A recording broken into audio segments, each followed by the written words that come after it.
Hi guys, welcome back to the homestead. I have a few things that are ready to be harvested, so we're gonna go ahead and do that. Harvest time in the summer is the best time. So here I have some of my turnips. These turnips actually overwintered last year. You can see there's a ladybug crawling on it right there, which is good because I've noticed that there's a lot of bugs on it. We got a lot of rain and it's time to harvest. You can see the leaves are wilting. They're getting eaten.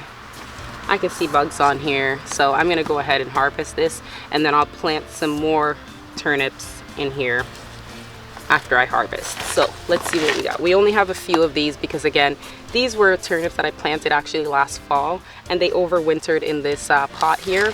Let's rip this one out. I'm gonna have to stand to rip it.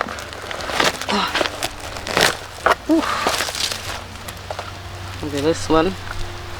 Look at how long that taproot is.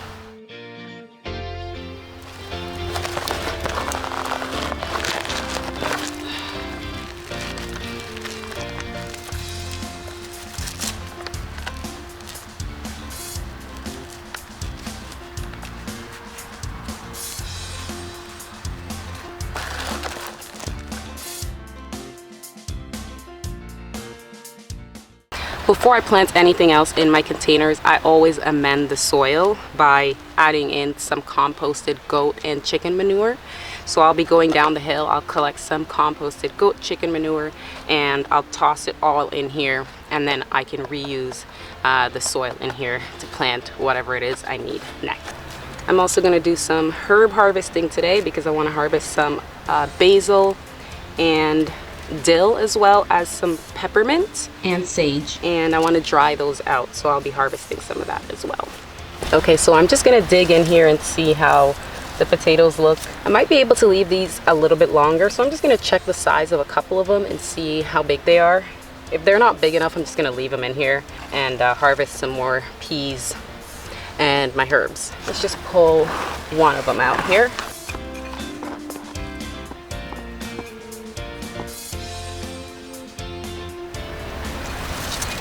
I see a small one like this, but that's not big enough. Yeah, they all feel pretty small to me still, so I'm gonna leave them a little bit longer actually. So what I am gonna do is top up the potatoes a little bit more, some more soil.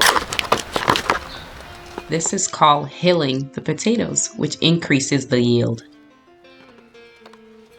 We're gonna just leave those to keep growing. They can use a little bit longer. So just gonna pick off some of these peas here.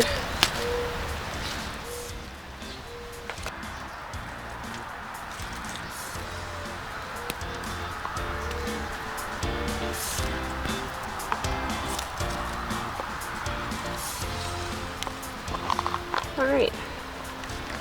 So just a few today, but every day I come out and I harvest a couple of handfuls off my plants, and it really adds up.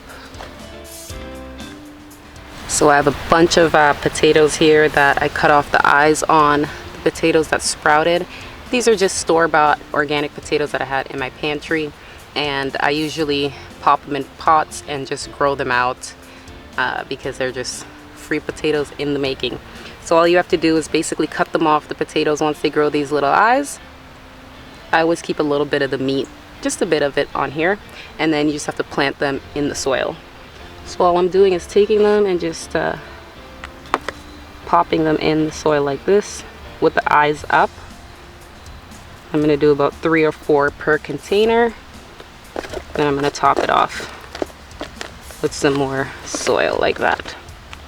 Okay, so I'll keep doing that until I have all of these potatoes planted in the soil.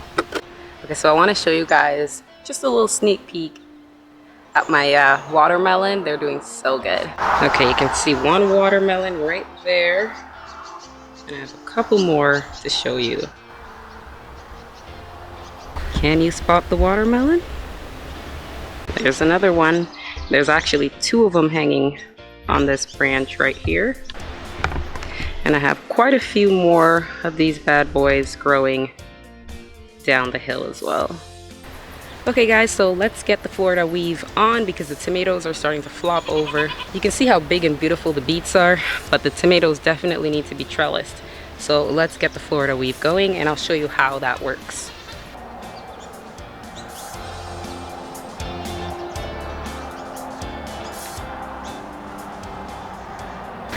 Alright, so for the Florida weave, it's quite a simple process actually. All you're doing is tying it off to one end of your fence or a T-post, and we're basically weaving it in and out.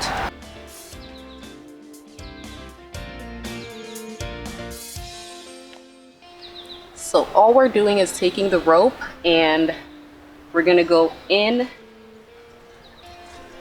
through one plant, then around the other. Then you would go all the way in and out through the plants. Then you'll turn around. I'm going to try and get every branch up in there.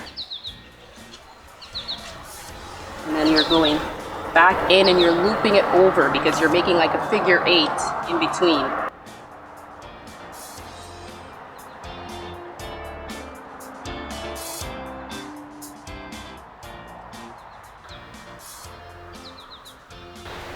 And then I just tie it off a post back here that I have. So I just went in and around, looped it back over, and then I came back around. Okay, so I'm gonna show you it on one more of the plants here. Okay.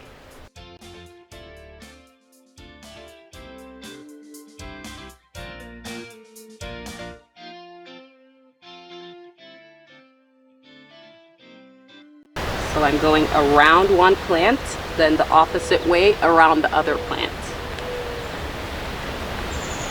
So around this one, opposite way around this one.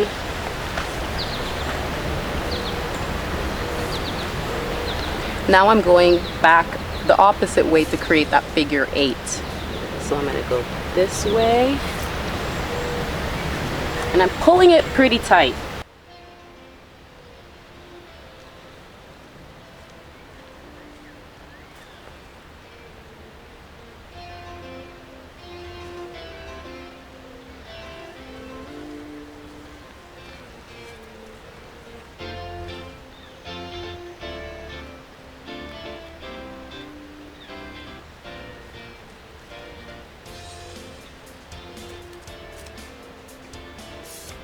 Alright, everything has been trellised off the ground and it's so much better.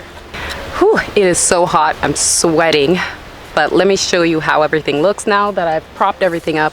Florida weave them, I'll show you what it looks like. So right there in the blue rope, you can see that it's going in and out in a figure 8 in between all of the plants. Tied it off to this end here, went back in and out, tied it off to that end of the fence. I did the same thing here with this white rope, went in and out of the 3 tomatoes that are here, tied it right back onto the fence. So now you can see how everything's off the ground and we have all the walking space in between. Everything was laying all around this way, but now we've picked it all up. They're all in the weave here, and you can see the rope goes around and it goes in and out, and then it's tied back on the post that I have back there. These eggplants have tripled in size over the past couple weeks, and we do have eggplants on them now. I'm gonna collect some of my herbs because we're gonna be drying herbs now, so let's go ahead and do that. Okay, so I'm gonna collect some of my herbs here. I'm just gonna go ahead and pinch off as much as I can. You can use scissors to snip them off as well, and I'm just gonna lay them out in the sun and dry them on a rack because it is really hot, perfect time for drying herbs outside.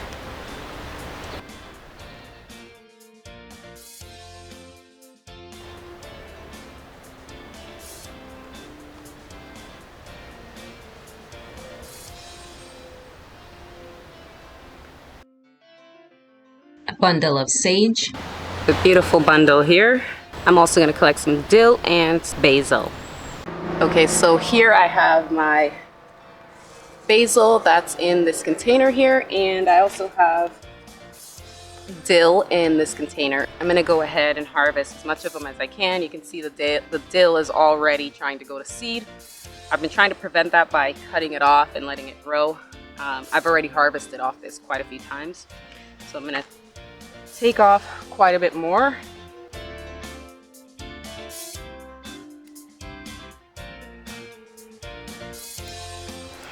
Mostly gonna focus on getting these flowers with the seeds right now. We still have time. I don't need the dill to go to seed yet.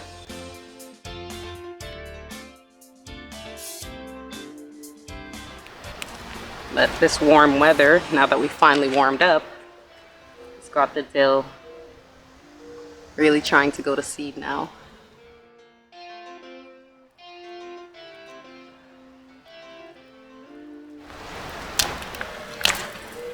Break off a big piece there.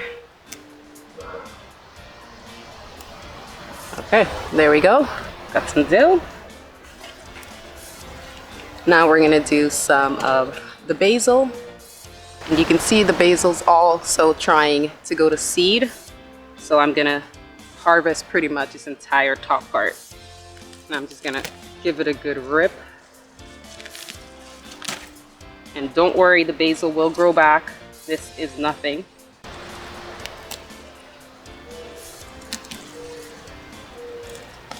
I've already topped my basil quite a few times already, and it'll grow back beautifully. Just have to keep watering it and it'll grow back for you.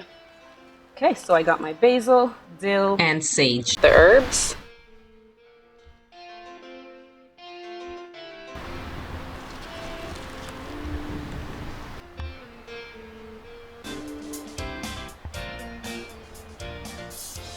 Before we head out, look at how awesome the beets are doing. The leaves are huge. Okay, the last thing I want to show you before we head out is the amaranth, the red amaranth. They've put out their flowers now, and look at how pretty they look. Absolutely beautiful. They're so big, and they're providing some really necessary shade for the brassicas that are planted underneath. So it's come in handy in so many different ways, not to mention how beautiful they look.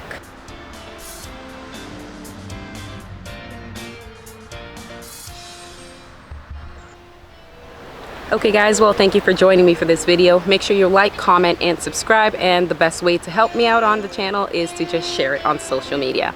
I'll see you in the next one. Stay peaceful. Bye.